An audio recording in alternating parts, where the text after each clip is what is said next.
YouTube video script version 2। Hello दोस्तों, एक बार फिर से आप सभी का जोरदार स्वागत है हमारे channel NEET exam update with Guruji पर।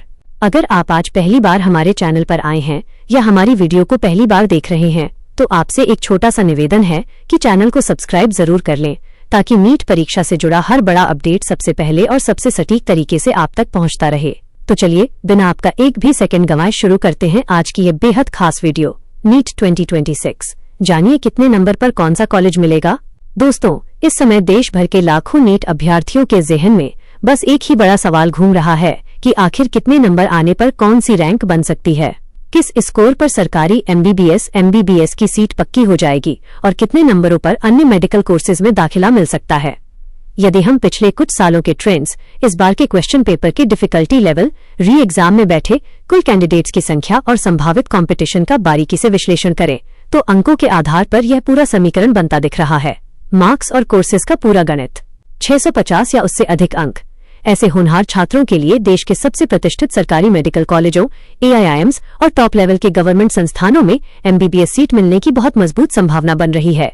600 से 639 अंक, इस रेंज में आने वाले उम्मीदवारों के लिए भी कई राज्यों के सरकारी मेडिकल कॉलेजों में MBBS का सपना सच होने की पूरी उम्मीद रहेगी। 550 से 599 अंक, इन अंकों के बीच रहने वाले छात्रों को स्टेट कोटा के माध्यम से MBBS, BDS या कुछ राज्यों में सरकारी सीटों के बेहतरीन मौके मिल सकते हैं। 500 से 539 अंक, इस स्कोर पर आने वाले कैंडिडेट्स के लिए BDS, BMS, BAMS और BHMS जैसे लोकप्रिय मेडिकल कोर्सेज काफी अच्छे विकल्प साबित होंगे। 450 से 499 अंक, यदि आपका स्कोर इस दायरे में रहता है तो BAMS, BHMS और BUMS जैसे आयुष कोर्सेज में एडमिशन मिलने की संभावनाएं काफी ज्यादा हैं। 400 से 439 अंक, इतने अंक आने पर छात्रों के लिए कुछ प्राइवेट BDS कॉलेजों के साथ साथ आयुष विंग से जुड़े कई अन्य कोर्सेज के रास्ते खुल सकते हैं।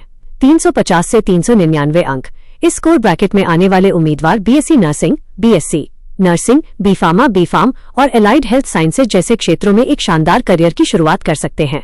250 से 339 अंक, इन छात्रों के लिए paramedical, BPT of BPT, MLT of MLT, radiology, operation theatre technology, dialysis technology और अन्य हेल्थ साइंस कोर्सेज बहुत ही बेहतरीन विकल्प हो सकते हैं।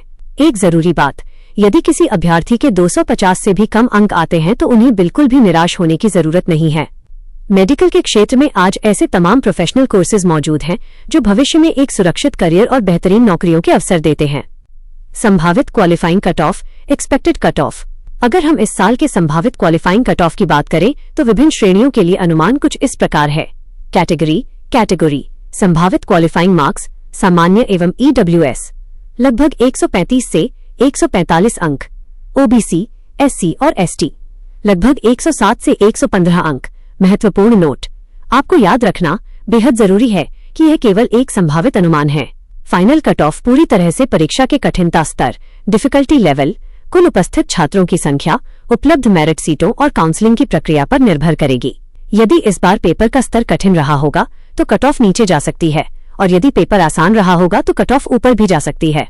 इसलिए सोशल मीडिया पर चल रहे किसी भी वायरल दावे या अपुष्ट खबर पर आंख मूंदकर भरोसा न करें। काउंसलिंग की सही रणनीति ही है सफलता की कुंजी। नतीजे घोषित होने के बाद ही आपकी असली all India rank, AIR, category rank, state merit और काउंसलिंग के पहले राउंड की स्थिति पूरी तरह साफ हो पाएगी। जिन छात्रों के नंबर उम्मीद से कम रह जाते हैं उन्हें बिल्कुल भी घबराने की जरूरत नहीं है। काउंसलिंग के अलग अलग राउंड्स में सीटों का अलॉटमेंट लगातार बदलता रहता है और कई बार आखिरी दौर तक आते आते कम अंक वालों को भी अच्छे कॉलेज मिल जाते हैं। सही समय पर रजिस्ट्रेशन कराना, चॉइस फिलिंग को सूझबूझ से भरना, ऑल इंडिया कोटा, AIQ और स्टेट कोटा दोनों काउंसलिंग में हिस्सा लेना और ऑफिशियल अपडेट्स पर नजर बनाए रखना ही आपकी सफलता का सबसे बड़ा मंत्र होगा। RENEET 2026 का रिजल्ट कब तक?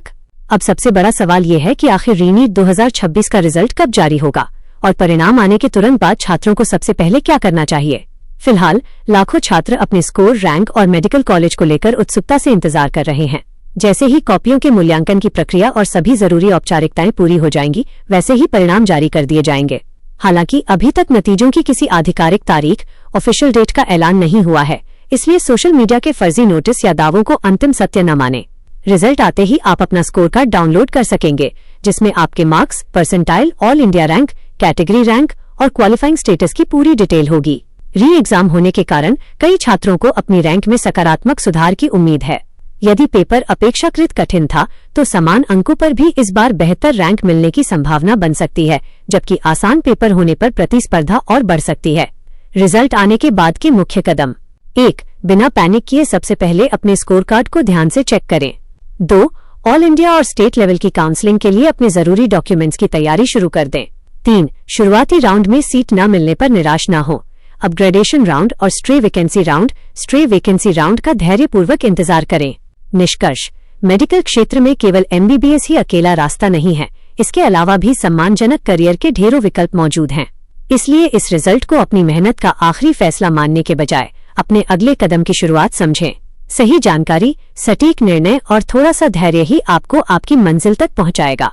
अस्वीकरण नोट: इस स्क्रिप्ट में रिजल्ट की किसी निश्चित तारीख का दावा नहीं किया गया है। आधिकारिक परिणाम की तिथि संबंधित प्राधिकरण अथॉरिटी द्वारा घोषित किए जाने पर ही अंतिम मानी जाएगी। दोस्तों, अगर आपको ये जानकारी हेल्पफुल लगी हो तो वीडियो को लाइक और अपने दोस्तों के साथ शेयर जरूर करें।